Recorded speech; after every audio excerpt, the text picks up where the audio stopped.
Welcome to Penrose Learning, where we make understanding easy. You start by confirming requirements and installing the app. This saves time. Once done, open the Control Center app and grant overlay and accessibility permissions so it can appear over other apps. Make sure to allow notification access and D&D control for full functionality. Next, choose whether you want gesture or status bar activation.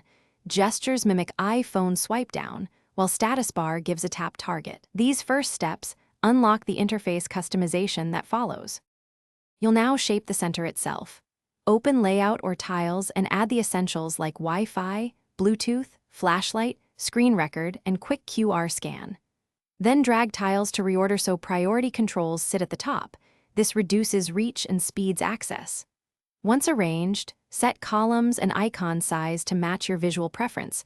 3 columns often feels balanced. Also configure long press or swipe shortcuts for music and apps, so you get iPhone-style quick actions without. You're finishing up by choosing how to call the control center.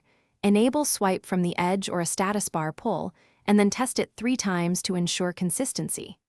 Next, polish visuals, turn on blur, dark mode, and adjust transparency so icons pop like on iPhone. Finally, save a backup of your layout in the app settings.